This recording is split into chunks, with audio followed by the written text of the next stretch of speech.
Hello guys! Magandang araw po sa inyong lahat dyan sa Pilipinas. Lalong-lalo na dyan sa Mindanao. Maayong buntag sa inyong tanan. Andito na naman si ate ninyo sa harap ng kamera para na naman magbigay ng isang informasyon na baka makunan nyo ng isang o maliit na idea man lamang. So guys, pero bago ang lahat, ako po'y taos-pusong nagpapasalamat sa lahat ng mga viewers and listeners ko sa buong mundo sa walang sawang pagtangkilik sa maliit na channel ni Ate Stella ninyo. At doon sa hindi pa nakapag-subscribe, humiling po ako ng kaunting pabor na isubscribe ang aking maliit na channel. Pakiclick na rin ang notification bell para sa susunod. Updated po kayong lahat sa mga bagong i-explore ko na mga informasyon na baka hindi nyo pa nalalaman. Magandang umaga po sa inyong lahat. So guys, back na tayo sa ating main topic, no?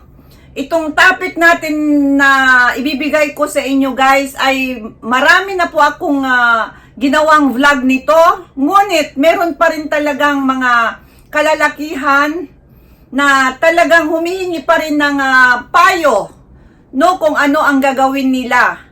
Kung paano palalakihin o pahabain ang kanilang sandata kahit man lang ng kakaunting pulgada, no? Ngunit mas gusto nila daw yung natural na walang kasamang pera na hindi ka gagasto ng malaki. So, kaya nagsaliksik na naman po ako para lang po sa inyo mga boys.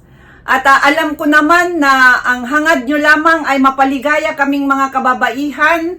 Kaya ako po'y nagsaliksik na naman talaga kung ano pa ba yung kaya kong i-share sa inyo na tawag dito na natural, na hindi na kailangan ng mga doktor-doktor o palakihin sa doktor o mga surgery na yan.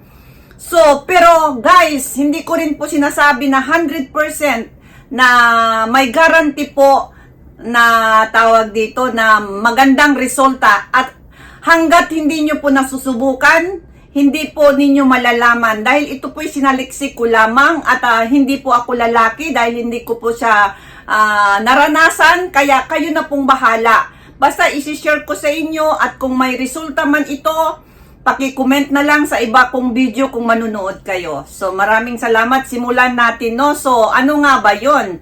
Ang tinatawag na manual exercise, pampalaki ng titi. O mano-mano, gamit ang inyong mga kamay, no? So, bibigyan ko kayo ng isang manual na gawin para madagdagan man lang ang laki ng inyong ari, no? Ito po'y nasaliksik ko lamang at gusto kong i-share sa inyo para malaman ko kung ito'y may resulta habang ginagawa ninyo ito. So, doon sa may kaliitan na ari, no? Habang naliligo, hatakin ang titi o ang sandata ninyo kung ito ay malambot, no? Kapag malambot lang po, gagawin itong exercise na ito, no? So, uulitin ko po. Ang tawag dito, habang naliligo po kayo, hatakin ang titi o hawakan ninyo ang titi ninyo kung ito ay malambot, kung malambot ito, pababa, pataas, pakanan at pakaliwa. Ito'y gawin sa araw-araw, no, tuwing naliligo. Tapos bawat 10 beses, no? 10 beses pataas ang paghatak, 10 beses pababa, 10 beses pa kanan, at 10 beses pa kaliwa. So, yan po yung gagawin ninyo tuwing maliligo kayo araw-araw, guys. So, no? Ang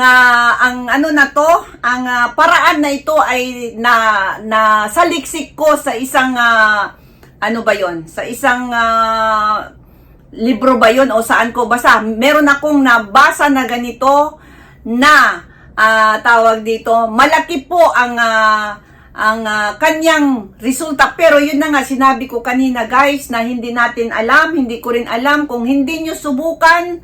So, nasa inyo na po kung susubukan nyo ito. Pero guys, huwag gawin ito kung ang ari ay matigas. Kung ang ari ninyo ay matigas, huwag po ninyong gawin. Subukang gawin sa loob ng 1 buwan. At kung sa tingin mo may pagbabago, patuloy lang ang ginagawa para man lang madagdagan kahit 1 pulgada o inch.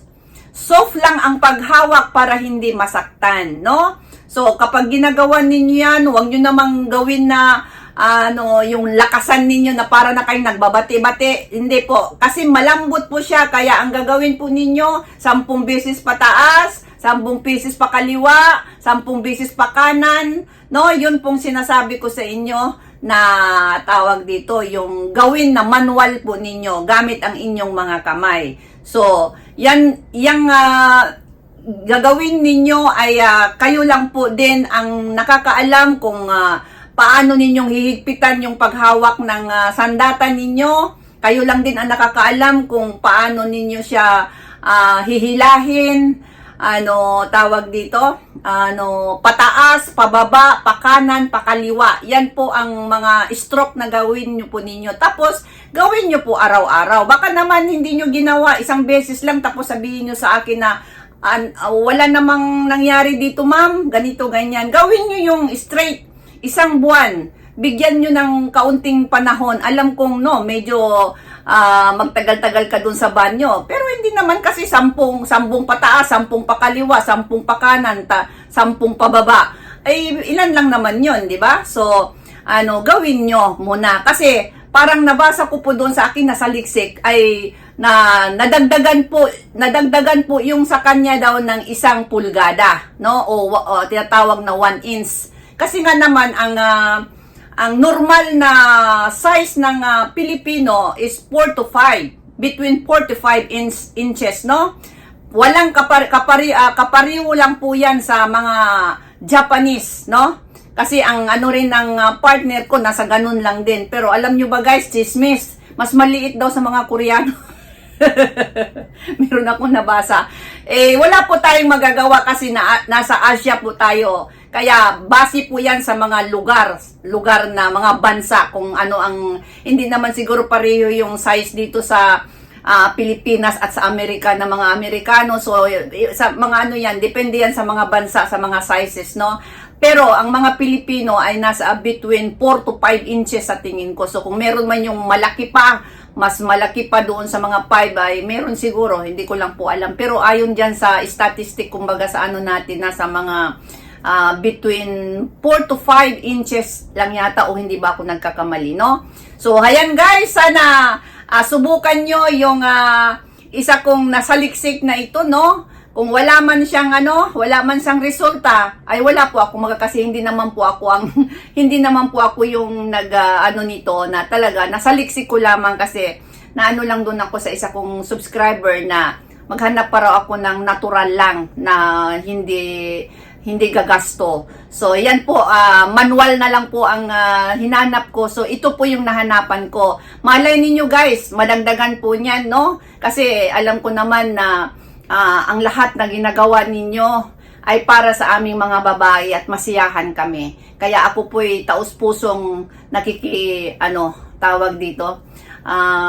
sinishare ko po kung ano man yung kaya kong ishare din sa inyo, no? So, maraming salamat sa araw na ito at sana doon sa hindi pa nakapag-subscribe, humilin po ako na isubscribe ang aking maliit na channel, pakiclick na rin ang notification bell para sa susunod updated po kayong lahat. Maraming salamat.